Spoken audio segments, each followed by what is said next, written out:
a lo-fi beat. Whoa. Yeah. I love that. Like that. That's nice. Set you in the mood, bro. You know what I'm saying? Yeah, that's a really, really good beat. Anytime you do jazz beats, man, jazz beats are just some of the best music I've heard lately has been rap over jazz beats. Yeah. Like like West Side Boogie. You ever heard of West Side Boogie? No, I don't think Well, he was Boogie, but people got him confused with like Boogie with the hoodie. Oh, okay. But he's West Side Boogie. He's from Compton. Gotcha. And that dude's got some nasty beats. Nasty. Man, what's up, man? It's your boy Tvokalz the Host, man. We here right now on Culturally Connected TV with my brother Dylan in the building. What's up, fam? What's up, big brother? What it do, bro? Man, I'm all good. Man, I'm glad to have you here, man. It's finally we finally made it. Yeah. We finally here, y'all. On a good Sunday, man. You know what I'm saying? I had a good friend on here earlier, man. But now we're gonna talk about some business. Huh? Because I need people to get their business straight. Knowledge is power. It don't matter what culture you come from, you need knowledge. Huh? Big time. You feel me? Yeah, big time. You know what I'm saying? Like, you need that.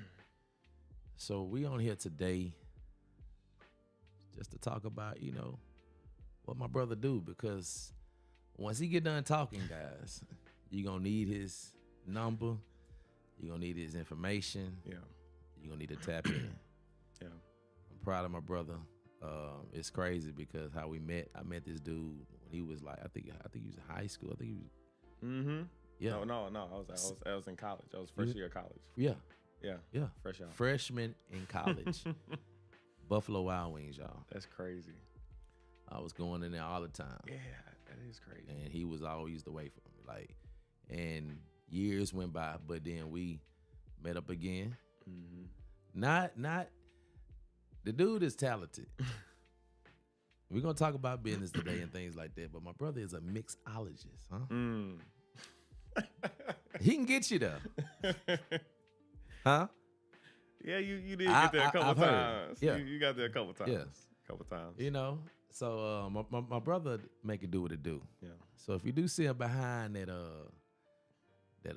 bar. I'm retired now. I'm retired. You retired? Okay, he retired. I'm retired now. But if you see him anywhere behind somebody bar at somebody's house, he don't get you right. I thought about making a recipe book with all my recipes though. Yeah. I did think about doing that. Yeah, know what I'm saying? Like, he's a mixologist. Like, he was coming up with drinks, man. He used to be at Words Up Lattes, and I believe people came because he was there. Shout out to Kristen. Yeah, shout out to Kristen. Shout out to Kristen. Yeah, he definitely had a following.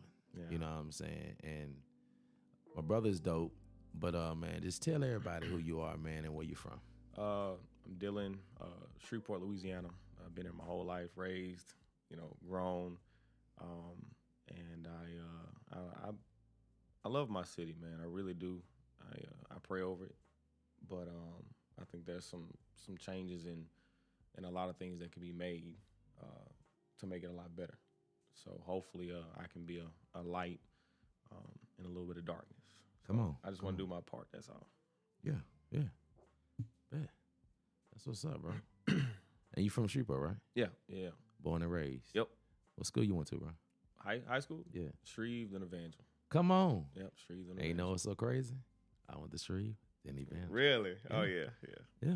It's a good transition. Yeah. It was great. I love Great my transition. Shreve people. But Right. I love my Evangel people, too. Correct, right, Yeah, bro? you gotta Because have both. you got best of both worlds, man. You know Yeah. what I'm saying? And Yeah. we definitely keep God at the center of everything we do. Big time. You know what I'm saying?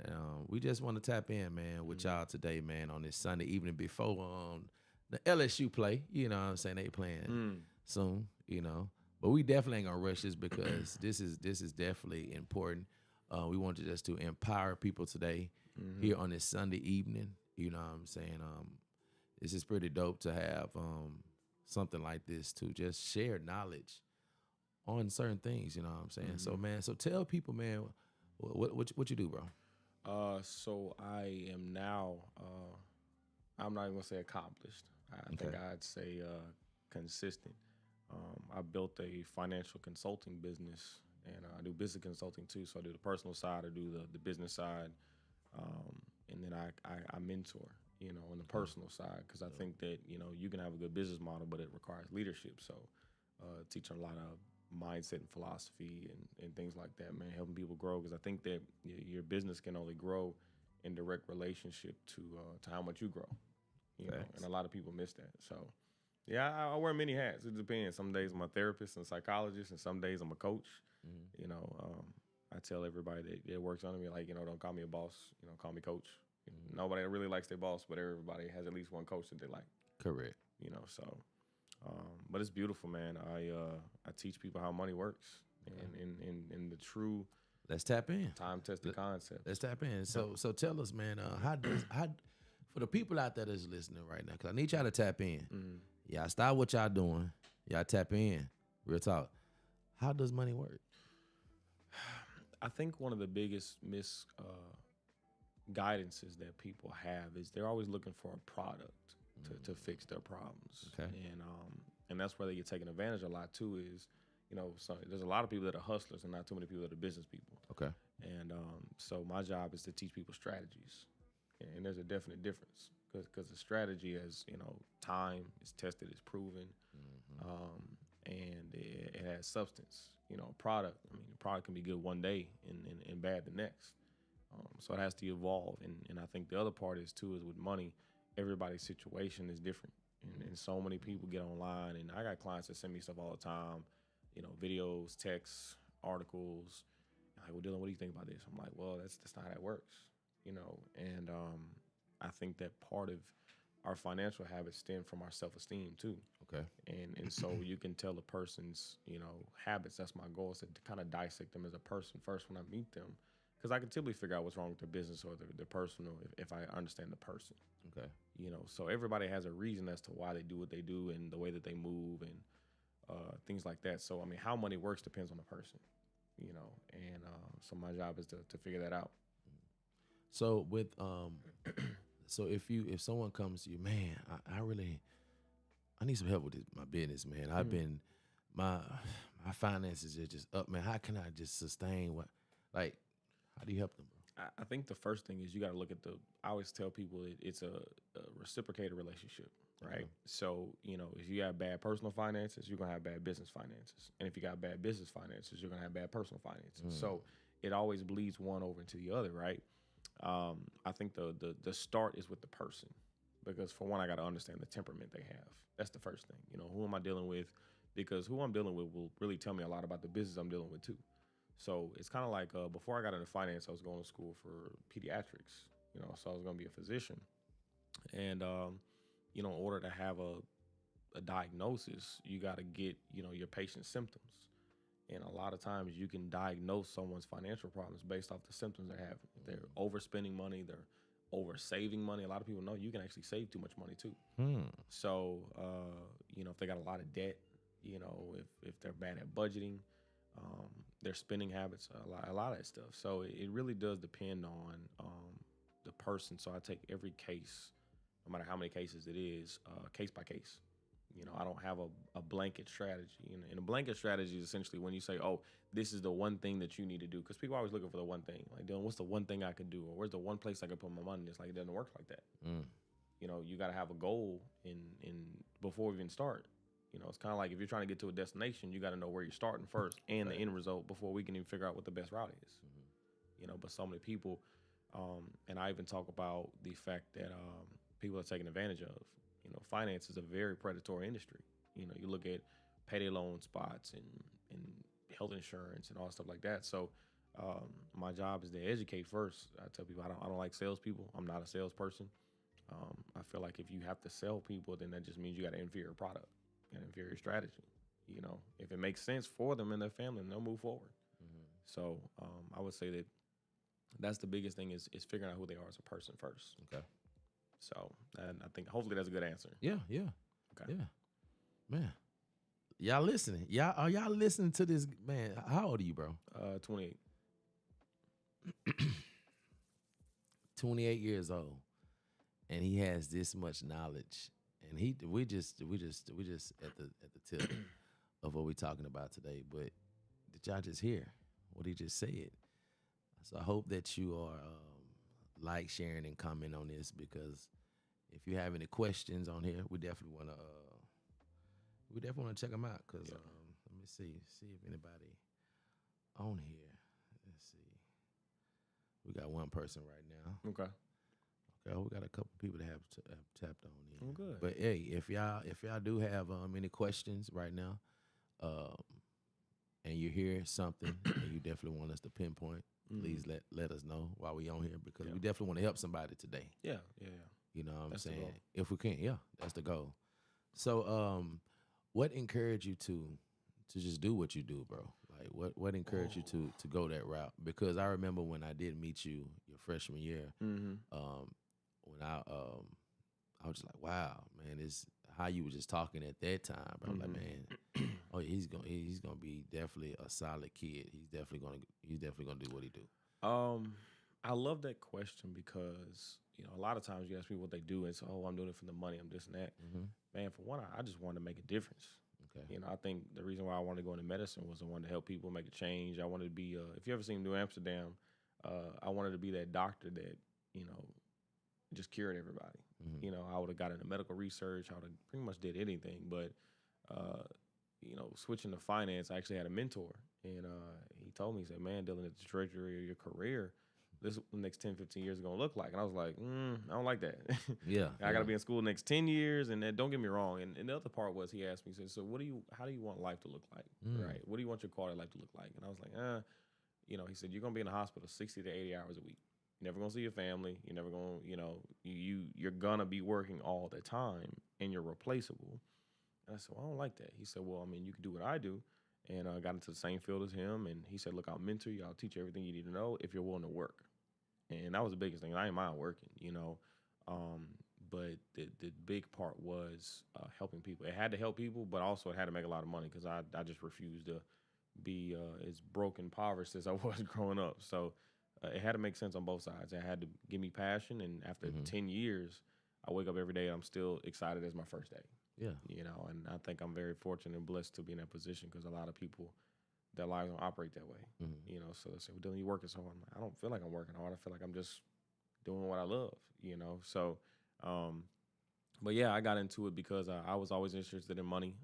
It was going to be a side thing I was going to do anyway, was learning how money worked outside of, being a physician. But when I figured out I could make a career out of it and get paid handsomely for it, I was like, well, and then the quicker route, because I need to make money then, I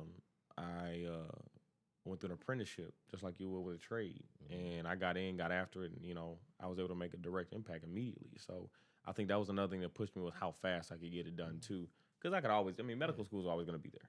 Right. But opportunity's not always there. So if somebody wealthy comes along and say, hey, look, I'll mentor you, nobody from college is teaching me none of that stuff. So, and now here we are 10 years later and, in 12 states and big book of business and, full control. I got people that work under me. I mean, I made the right choice. I could definitely say I have peace with the fact that I made the right choice when a lot of people told me it was the wrong choice. Hey, yeah, that was tough one. That's a mouthful, bro. Because sometimes, man, people can like talk you out your blessings, bro. Yeah, talk you out your destiny on earth. What I mean, what I'm saying, like who are you? Like who are you? Like they have literally talked you out of that. Yeah. When you was on that path, you know what I'm saying? And to anybody that's listening, like if God say do that, or you feel like, hey, this is what I feel like I need to do. This is my statement. This is what I need to do. Do it. I think a good segue to that is honestly, God knows the desires of our heart. A lot of times people say, well, I want this to be what God wants me to do. He wants you to be happy.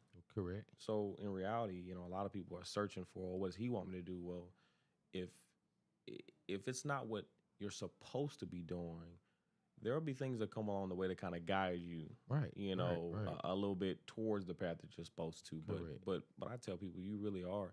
If he gives you the power of life and death, I mean, you can speak life over yourself. You have those choices, like you really can. Because I know here's the other part in business, and I will probably dive into this is excuses. A lot of people say, "Oh, well, that's not what I'm supposed to be doing because I got to pray about it," And I tell some of my guys that I mentor, Well, then I got to pray about it. I said, so what do you do when you come to a stoplight?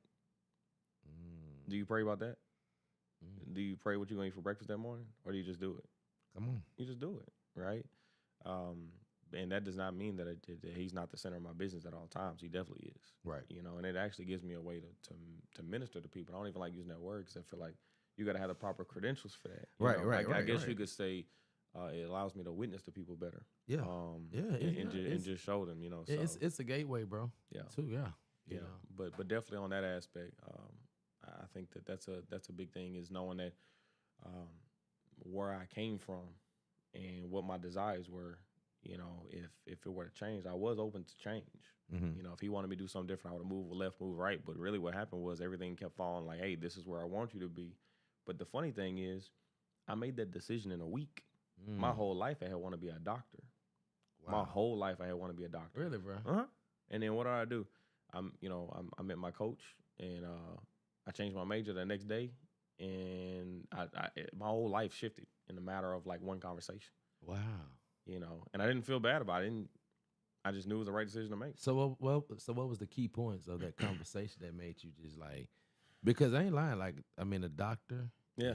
It's yeah. It's good money. Yeah. Especially, and then I mean, it's different avenues of doctors. Mm-hmm. So you definitely, you know what I'm saying. What I was going to was a lot of money. Pediatric anesthesia. See, oh yeah. Yeah, I was guaranteed like probably one of the most paid professions, period. Correct. Yeah. But in that conversation, man, I would say the challenge. He challenged my thought process. You know, is what you're doing going to get you what you want? And in reality, the first thing was I think about what I wanted. And then I realized, wow, well, what I want, this career is going to give me that. It'll give me the money, but it'll take away all my time. True that, bro. And that's a tough one. Yeah. I mean, man, you said, you know, they live the American dream. Yeah. You know, and sometimes the American dream ain't really good, you know what I'm saying? Because it's a big sacrifice, bro. Yeah. Like, you see the executives, man, all this type of stuff, bro. All that stress and 90% of them end in divorce. If you're a corporate CEO or you're at the executive level, 90% of the time you end up single. You know, and it's man, it's like, do I want to give up my family? Yeah. And all the things that I love. Yeah. And other hobbies because now I gotta go here, I gotta go there, I gotta be here, gotta be there. And then basically everything is that business. Yeah. People will take a pay cut for peace. You know, that's the fact of reality is people take a pay cut for peace.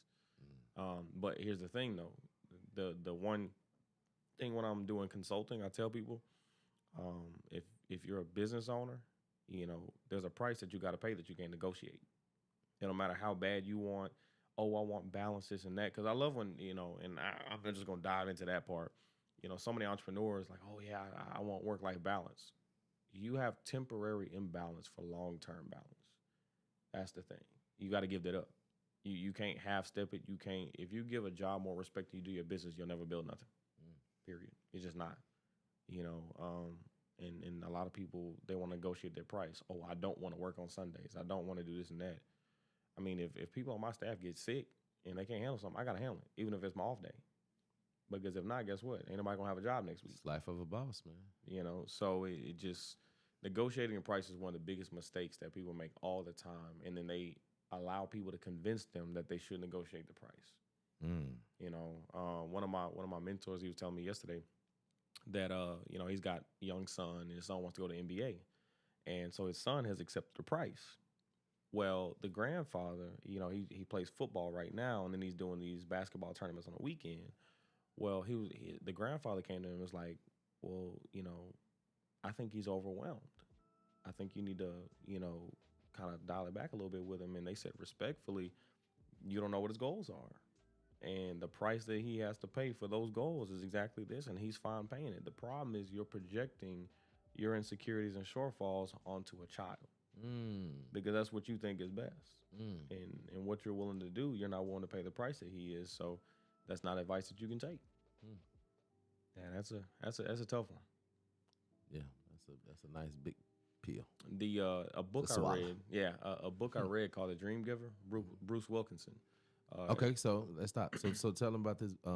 What's the name of the book again? Because we definitely want people to. Yeah, it's the Dream Giver by Bruce Wilkinson. Bruce Wilkinson or Wilkinson, one of the two, but you can't miss it. The Dream Giver. Mm-hmm. The Dream Giver. I give every new entrepreneur I meet that book.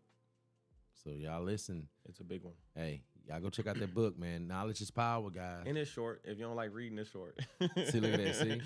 Oh, so hey, look, you get some jewels right quick, and look, that's a great investment. Mm-hmm. You got to invest in where you want to go. Oh, dude, I spend so much money on books and stuff. It's crazy. Yeah, man. Like, I just bought Relentless by Tim Grover, the guy that trained Kobe Bryant and Jordan. Wow.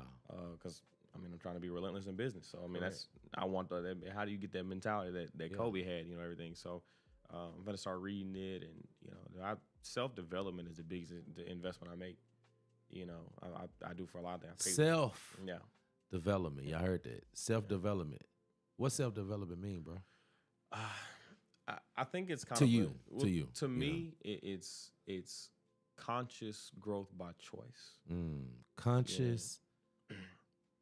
Yes. Yeah, conscious growth by choice. Conscious growth by choice. It's not something that I grew as a result of an external environment. It's something I choose to do because it's specialized. For example, growing up in an abusive household, I lacked emotional intelligence because I never seen a healthy version of that. Come on. So I actually had to buy books on emotional intelligence to figure out how to manage my emotions and everything. A lot of people say, "Oh, I'm working on myself." Well, are you really? I love when people say it. Like, so you're working on yourself for 2 years, still the same. Well, not just that. Like, what exactly is wrong with you? Can you name it? Come on. And have you accepted that? All right. Or is it just and are you actively working towards it, or is it just something you're talking about? Because there's a thing that I learned about called the integrity gap, right? The integrity gap is essentially, do your actions line up with what you're saying? I'm working on myself. Well, are you actually putting in the work daily? I could tell you, I have a self-development schedule, like time slots in my schedule per week where I actively work just on myself. In one way, shape, form, or fashion. That might be therapy, going to therapy. That might be, my reading. It might be my time away, just an hour, 2 hours where I'm just by myself, so I'm not overwhelmed, overstimulated from all the other stuff I got to do. I have literally 168 hours a week that I know that I have to manage. And how I use those is going to dictate the next 10 years of my life. And a lot of people just let life happen. I don't let that happen. I choose how life happens. So I choose how life happens. Yeah, mindset is everything. It really is. 28 years old, guys. Yeah. There is some smart black guys in Shreveport, Louisiana. Huh? Wait, be careful about that, because there's certain viewers that might be watching that might not consider me that, though. It depends if you in Mississippi in the 60s. Yeah, listen, bro. I might have to pull out the picture of my grandfather or something for somebody to believe it. So people sensitive about that nowadays. Tommy, so don't get canceled. Hey, I ain't getting canceled. We all a child of the king. One blood, one body. Right. We all God's people. On Communion Sunday, at that. Come on. On Communion Sunday. Come on. Where he shed his blood. Right. On Calvary. Yeah. Come on. I love that, man. Then he rose up on the third day. Man. Not the 4, 5, 6. The third. God the Father, God the Son, and God the Holy Spirit. He's taking me back to Bible class at Evangel, bro. Come on. Hey, man, I used to love them, bro. Shout out to Mr. Anderson. Oh, man. Come on, bro. Shout out to Coach White. Yeah. Mr. Anderson. Coach White for me, man. Oh, my God. Miss Brown. Miss Brown, Brown, yeah. She's still there. Yeah, bro. She's like 33 years. Yeah, she's still 33, there, man. 34, something like that. Yeah, it'd be funny, man, when I see her, like, my Facebook posts and stuff on certain stuff, man. It'd be like cool, because like, dang, that was my teacher. Dude, like, you know what I'm saying? Great so people, man. That is dope how technology and just how things have evolved and we're able to reach each other right from a distance now. Like, I mean, I can call somebody from China right now. Yeah. What you doing, fam? Okay, cool. Yeah, All right. see, was it like You 10, know? 12-hour difference? And Right. but the danger, Stuff like that. but the Even danger, though back in then, but okay, so I get, even though back then you could, but let me even go even further. Video call. Let me say that. I can video call somebody from China. Yeah. You know what I'm saying? You couldn't do that back then. You know what I'm saying? You basically had to call or write, send pictures. I think Put, you know what I'm saying? Put the pictures in the envelope of the kids and everybody, what you been doing, and then you send it off. That was your Facebook. But if you think about that too, that's also a danger. Because there's that positive side, like it connects people together. Yeah. But then on the negative side, it could connect people to the wrong things. When you think about it, because watch this. We take bullying for example. Man, come on. Remember, man. you could only really get bullied at school. Now, people have such low integrity, and I want that to be said, like that to still be a grown adult and to demean someone else or lower them versus edify them. It's just low, and that just shows immaturity. But social media gave people a platform to openly bully people.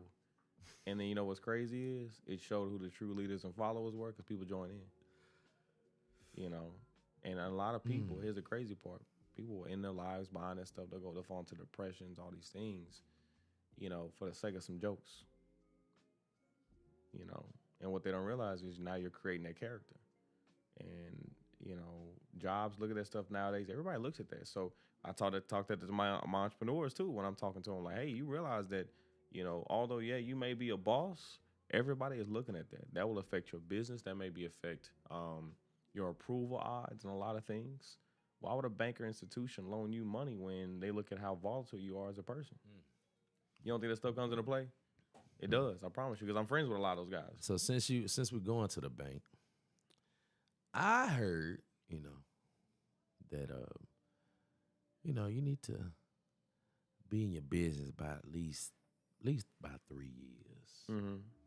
Get yourself established, get your money flowing, get them taxes going and all that good stuff. Pay your taxes.